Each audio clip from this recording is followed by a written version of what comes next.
Bonjour, c'est Laurent. Être ou ne pas être, je détourne la phrase de Shakespeare. Faire ou ne pas faire.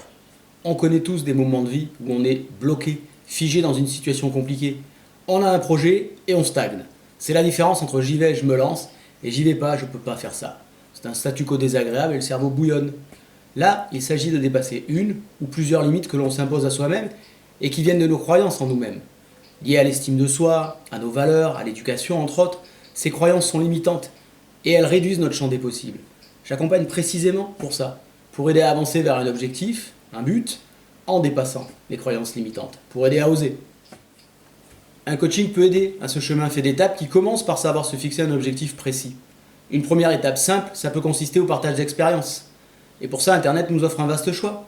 D'autres avant nous ont su se mettre en action et se dépasser, et constater de visu que plein ont osé, ont fait, ont réussi ce que vous refusez d'imaginer possible, ça aide à identifier les freins que sont nos croyances limitantes.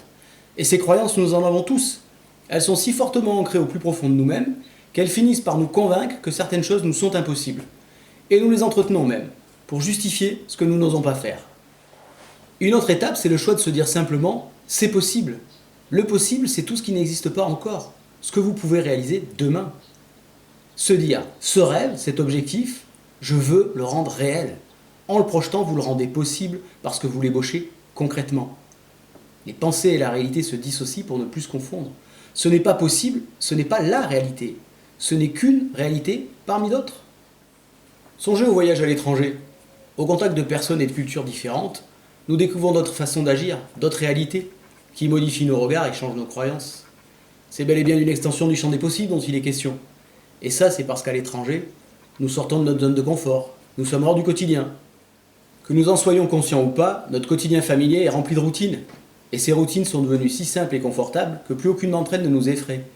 Hors de notre zone de confort, par contre, les choses peuvent être redoutables, parce que nos limites s'y expriment, comme la peur d'être jugé, comme la peur de l'échec ou le regard de l'autre. Dans notre zone de confort, nous stagnons, hors de notre zone de confort, nous grandissons.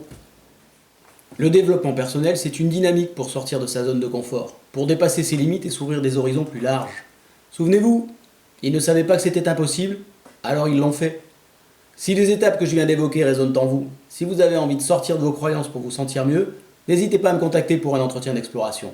En attendant, prenez soin de vous et soyez qui vous êtes. Salut!